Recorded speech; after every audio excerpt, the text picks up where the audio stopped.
یا اصل مقصد کچھ اور ہے؟ وہ یہ ہے کہ ہم اس کی تعمیر و ترقی میں اپنا کردار ادا کریں. ہم انڈیویجولی جو کر سکتے ہیں وہ کنٹریبیوشن کریں. آپ، میں، ہمارے ارد گرد کے لوگ سب سے پہلے جب پاکستان کا نعرہ لگاتے ہیں، پاکستان کی بات کرتے ہیں، تو پریکٹیکلی ہم کرتے کیا ہیں؟ ہمیں اس کے بارے میں سوچنا ہے. جھوٹ، رشوت، سود، دھوکے بازی، ملاوٹ، ذخیرہ اندوزی، کرپشن وغیرہ ایسے وہ تمام کام ہیں جو ہم سوسائٹی میں کرتے ہیں جو ہمیں نہیں کرنے چاہیے. ہم جب انٹرنیشنلی ٹریول کرتے ہیں، پاکستان کی پہچان ہوتے ہیں، اس جھنڈے کی ہم شان ہوتے ہیں جس کو ہم پامال کرتے ہیں صرف اپنے ایک انڈیویجول رویے سے، وہ ہمیں نہیں کرنے. یہ آزاد وطن اللہ کی نعمت ہے، اس کی قدر کریں. اور آپ کی اور میری ہمیشہ دلی یہ آرزو اور دعا رہتی ہے، سب سے پہلے پاکستان، پاکستان پائندہ باد. اللہ تعالیٰ رہتی دنیا تک اس کو قائم رکھے اور ہمیں یہ ہمت و حوصلہ دے اور اتنی عقل دے کہ ہم پریکٹیکلی انڈیویجولی اپنی ذات سے شروع کریں اور اپنے ملک کے لیے بھی کچھ کریں. سارا دن ہم پیسہ کماتے ہیں، کام کاج کرتے ہیں، کسی نہ کسی چیز میں مصروف رہتے ہیں. دن میں کوئی ایک ایسا کام ہم کرتے ہیں جو صرف ہمارے ملک کے لیے ہو. اس سوچ کے ساتھ میں اپنے پروگرام کا آغاز کروں گا. آپ کو پتہ ہے کہ ہمارا فارمیٹ کیا ہوتا ہے. تلاوت قرآن کریم سے آغاز کیا جاتا ہے، وظائف بھی ہم شامل کرتے ہیں اور پھر دعائیں، اور پھر اس کے ساتھ ساتھ ایسی چیزیں ہم نے ایڈ کرنی شروع کر دی ہیں جو کم وقت میں زیادہ سے زیادہ ہمیں ثواب حاصل کرنے کے مواقع فراہم کرتی ہیں. آپ کے جو سوالات ہیں ان کے جوابات پیش کیے جائیں گے. آج کی بات میں یوم آزادی اسپیشل کے حوالے سے ہم ڈسکشن کریں گے، حمد و نعت شامل کیے جائیں گے، اور جادو جنات کے جو سوالات آپ نے ہمیں لکھ بھیجے ہیں ان کے جوابات پیش کیے جائیں گے. معزز مہمانوں کی جانب بڑھتا ہوں جو اسٹوڈیوز میں ہمارے ساتھ موجود ہیں. سب سے پہلے میں تعارف کرواؤں گا قاری احمد یار حقانی صاحب کا، جو کہ معروف قاری ہیں. سر السلام علیکم. کیسے ہیں سر آپ؟ خیریت سے ہیں؟ الحمدللہ ماشاءاللہ. ان کے ساتھ موجود ہیں مفتی محمد اجمل بھٹی صاحب، فاضل مدینہ یونیورسٹی ہیں، ایک عرصے سے حدیث اور شرعی علوم کے استاد ہیں، پی ایچ ڈی اسکالر ہیں. ان کو بھی ویلکم کریں گے. سر السلام علیکم. وعلیکم السلام ورحمۃ اللہ. طبیعت بخیر ہے سر؟ ماشاءاللہ سب الحمدللہ، ٹھیک اللہ ہے؟ کا بہت فضل شکر. ماشاءاللہ. آج ہم سب نے یونٹی کا مظاہرہ کیا ہے. ہماری ٹیبل پہ جھنڈا ہے، ہمارے سینوں پہ جھنڈا ہے، ہمارے پورے ایمبیانس میں یہاں پہ سیٹ پہ ہم نے جھنڈے کا رنگ نمایاں کیا. تو اللہ تعالیٰ ہمیں جشن آزادی اصل معنوں میں جس طرح منانی چاہیے منانے کی توفیق دے. بڑھتے ہیں قاری صاحب کی جانب. قاری صاحب گزارش ہے کہ تلاوت قرآن کریم سے آغاز کیجئے. اعوذ باللہ من الشیطان الرجیم.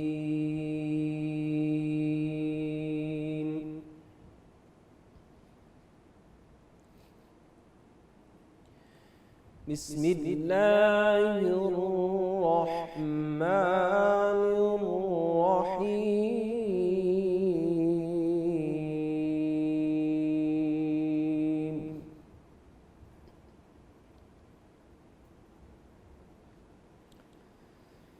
فلا أقسم برب المشارق والمغارب إنا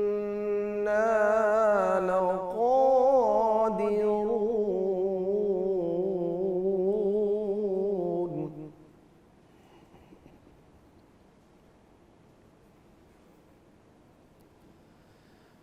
على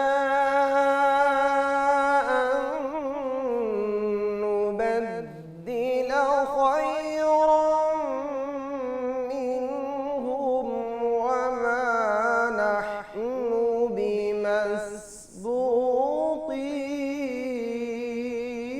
بمسبوقين.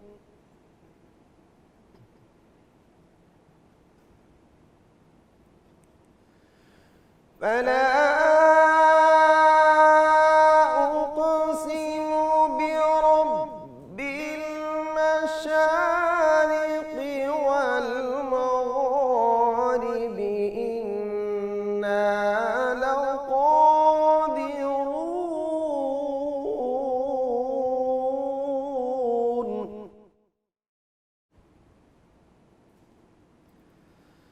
على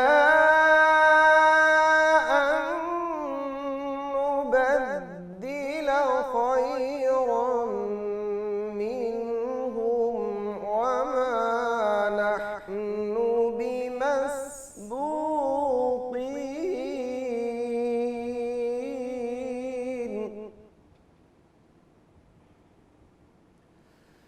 فذرهم يخوضوا ويلعبوا حتى يلاقوا يومهم الذي يوعدون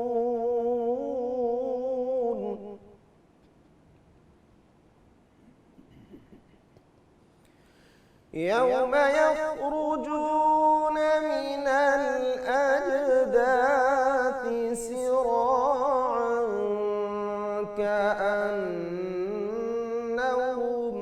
إلى نصب يوفضون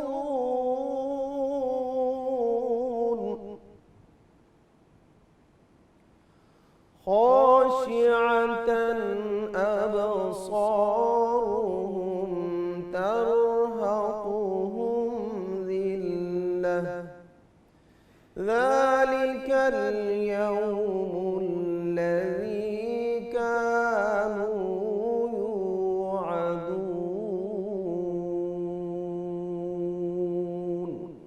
صدق الله العظيم